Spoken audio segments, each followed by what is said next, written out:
कल से ही आप मीडिया और सोशल मीडिया पे इस बारे में पढ़ भी रहे हैं और इस पे मौक़िफ़ भी सुन रहे हैं। दोनों अतराफ़ का अभी तो मौक़िफ़ सुन लिया है आपने, क्योंकि पहले ये एतराज़ किया जा रहा था लोगों की तरफ से, जनाब other side of the story सुन लें, और हमारा ये एतराज़ था कि other side of the story जो भी हो आपको तशद्दुद करने की इजाज़त नहीं दी जा सकती। जो भी हक़ाइक़ हों या उसको आप जस्टिफाई नहीं कर सकते। और कमाल है कि other side of the story जब कल सामने आए भी तो सारी बातें की गई, लेकिन बस ये नहीं बताया गया कि मैं हाथ उठाता था या नहीं उठाता था, या मैंने कभी हाथ उठाया या नहीं उठाया। लेकिन इसके अलावा कुछ सवालात मोहसिन अब्बास हैदर की प्रेस कॉन्फ्रेंस में उठे हैं जिनका जवाब देने की हम कोशिश करते हैं। फातिमा सुहेल चौधरी हमारे साथ मौजूद हैं। Fatima, thank you so much for giving us time. और वी नो कि आप किस मेंटल ट्रॉमा और टॉर्चर से गुजर रही हैं। हम आपसे बस यही कहना चाहेंगे इस गुफ्तगू के आगाज़ में कि आप अगर किसी बात का जवाब नहीं देना चाहें तो आपको मुकम्मल आज़ादी है। आप कह सकती हैं कि अब्दुल्ला या नीलम मैं इस बात का जवाब नहीं देना पसंद करेगी या मुनासिब नहीं समझती। फातिमा, कल की प्रेस कॉन्फ्रेंस के बाद ज़ाहिर है आपसे पहली दफ़ा किसी भी मीडिया प्लेटफॉर्म पर गुफ्तगू हो रही है।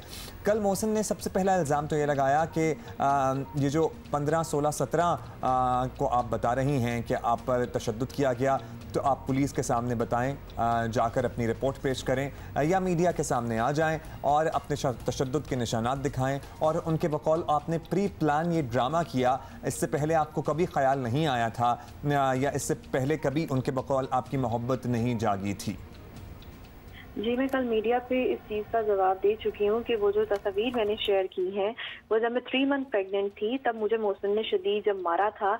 ये वो तस्वीरें हैं जो मैं शेयर कर रही हूँ। और जो ये बोल रहे हैं लोगों को पागल बना रहे हैं कि वो सीढ़ियों से गिरने के निशान आते हैं, तो चाहे लोग अंधे नहीं हैं, उनको बहुत क्लियरली नजर आ रहा है कि वो निशान मारने के हैं, वो सीढ़ियों से गिरने के निशान नहीं है। उस टाइम पे मेरा ऐसा कोई माइंड नहीं था कि मैं मोहसिन को लोगों के सामने इसका सच लेके आऊंगी। मैंने अपना घर बचाने की बहुत कोशिश की है। मेरा उस टाइम पे यही माइंड था कि बच्चा पैदा होगा, चीजें ठीक हो जाएंगी। अभी जब मैं मोहसिन के घर पे गई हूँ, 15, 16, 17 की बात है, जब उन्होंने मुझे मारा है, बाल खींचे हैं, थप्पड़ मारे हैं, धक्के देके फेंका है, मैं उस चीज का मेडिकल क्या करवाऊं जाके? मुझे बताएं उस चीज का क्या मेडिकल करवाऊं मैं जाके? और मैं ये बात बार बार क्लियर कर चुकी हूँ कि वो तस्वीरें जो हैं वो जब मैं 3 मंथ प्रेग्नेंट थी, ये सबकी तस्वीरें, और ये आदमी झूठ बोल रहा है कि मैं सीढ़ियों से गिरी थी, सबको क्लियर नजर आ रहा है। अच्छा, ये जो कह रहे हैं कि जी मैं तो जब ये मान सकता हूँ कि मैं एक साइकेट्रिस्ट से मदद देता हूँ और मैं बड़ा डिप्रेशन का मरीज़ रहा हूँ, और जिस पे आपने इसकी एक्सप्लेनेशन भी दी थी कि वो जो एक स्टेटस इन्होंने डाला था कि मैं डिप्रेशन के मारे अपनी जान ना ले लूँ, वो ये मामला था कि इनकी गर्लफ्रेंड ने फ़ोन बंद कर दिया था।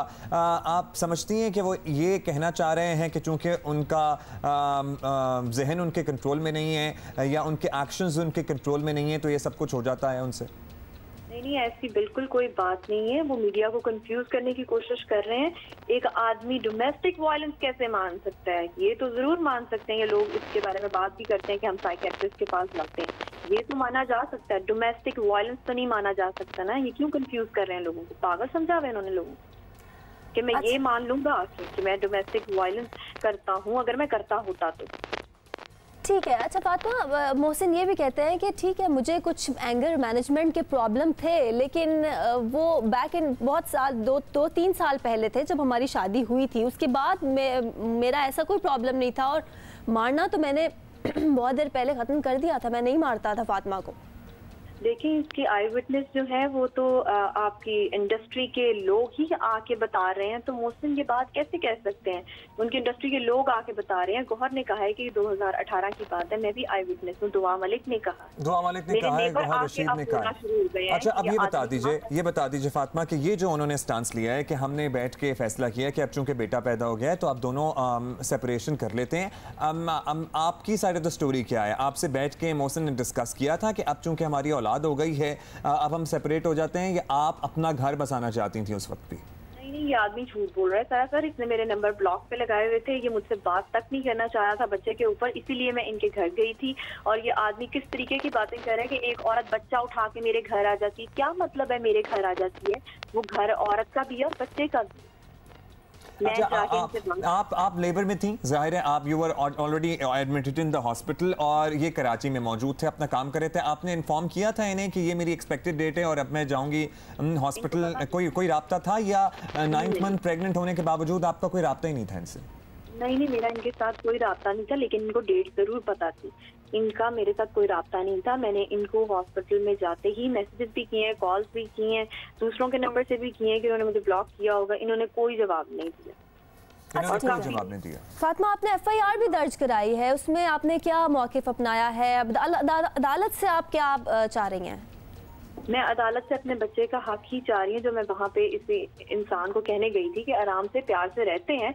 अब बच्चा पैदा हो चुका हुआ है तो अब हम आराम से रहते हैं, बच्चे को उसका हर तरह का हक दो, बाप का प्यार दो, यही कहने गई थी मैं चाहती हूँ। नहीं, फिर वो कहती हैं कि वो कहते हैं कि जी नाजिश जहांगीर जिनका आप तस्करा कर रही हैं वो आपकी भी दोस्त रह चुकी हैं, और फातिमा नाजिश ने भी अपना एक स्टेटस डाला है कि और मोहसिन भी कहते रहे हैं कि अपने घर के हालात नाजिश को बताती रही हैं ये फातिमा। तो ये इसमें कितनी सच्चाई है फातिमा? ये सरासर आदमी झूठ बोल रहा है। मैं उस औरत के पास जरूर गई थी ये कहने के लिए कि मेरे आदमी का पीछा छोड़ दो, मेरा घर खराब मत करो, मेरे घर में बहुत। और उस औरत ने जिस तरीके से, उसने कई बार माना भी है कि मेरा उसके साथ अफेयर चल रहा है, मैंने इसको नहीं छोड़ना, हम दोनों के एक ही इन दोनों के बयान होते थे। तो मैं एक्चुअली मैं इसमें अपनी गलती मानती हूँ कि जब मेरे अपना शौहर ठीक नहीं था ना, तो मुझे उस औरत के पास नहीं जाना चाहिए था। अच्छा फातिमा, आप जुल्म सहती रही सिर्फ इस बात पे कि घर वाले क्या कहेंगे, लव मैरिज की है, अब भुगतना भी होगा, तो इस वाक़े के बाद आपकी फैमिली का आपके साथ कैसा रवैया था? और जब से ये होता रहा आपने कभी शेयर नहीं किया फैमिली से, किसी दोस्त से? नहीं, एक्चुअली वो मैंने कल भी बताया है कि मेरी फैमिली ने मुझे कई बार कहा है कि बेटा हम आपके साथ खड़े हैं, आप क्यों नहीं खड़ी हो रही हैं। मेरी बहन खुद मीडिया में है, तो मैंने उनको बोला कि मैं अपना घर बचाना चाहती हूँ, मैं डिवोर्स की तरफ नहीं जाना चाह रही थी, मेरा बच्चा होने वाला है, बच्चा होते ही शायद चीज़ें चेंज हो जाएंगी, ये आदमी ठीक हो जाएगा। अच्छा, ये बताइएगा कि जाहिर है कि उनकी साइड ऑफ द स्टोरी तो यही है कि ये हम नहीं रह सकते थे साथ, और हमने ये फैसला कर लिया था बच्चा होने के बाद भी कि सेपरेशन ही वाहिद हल है, और फिर वो दूसरी शादी का भी तस्करा करते रहे हैं। आपसे उन्होंने तस्करा किया था कि मैं दूसरी शादी करना चाहता हूँ, ये सच है या झूठ है? पैर पकड़ा था, ये झूठ बोल रहे हैं, दूसरी शादी का तो कोई बात नहीं थी। ये हमने अपने पूरे होशो हवास में बेबी प्लान किया था, मुझे नहीं पता था ये आदमी मुझ पर चीट कर रहा है। अच्छा, बच्चे की कफालत भी वो कहते हैं मैं कर रहा हूँ, पूरा नान नफका दे रहा हूँ, इसमें कितनी सच्चाई है?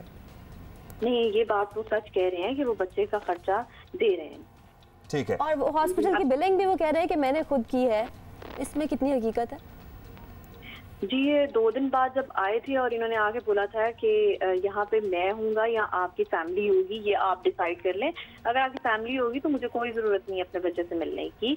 तो मैंने फिर सबको बोला कि प्लीज़ आप लोग चले जाइए, जो फैमिली मेरे साथ खड़ी हुई थी इतने टफ टाइम में। इस आदमी ने बोला उनको हॉस्पिटल से निकालो, फिर मैं आऊँगा।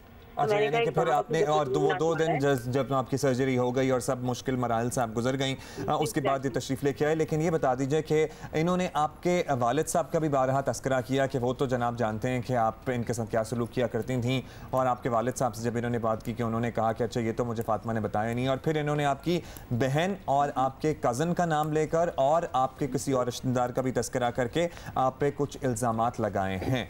मैं क्लियर करती चलूं कि वो कैरेक्टर असैसिनेशन कर रहे हैं, डायरेक्टली नहीं पर इनडायरेक्टली वो मेरी फैमिली को यूज करके उन्होंने मेरी मरी हुई बेटी को भी इसमें गंदे तरीके से यूज कर लिया।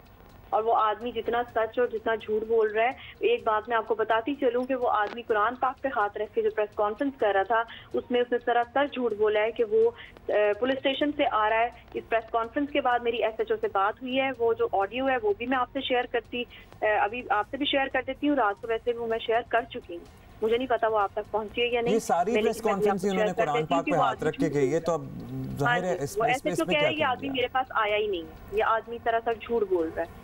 और मुझे कहा जा रहा है कि ये औरत का नंबर बन जा रहा है जिसने एप्लीकेशन जमा करवाई है, और वही पुलिस का फोन नहीं उठा रही। ऐसा कैसे हो सकता है जब मैं कल सारा दिन मीडिया पे मेरा नंबर ऑन थी।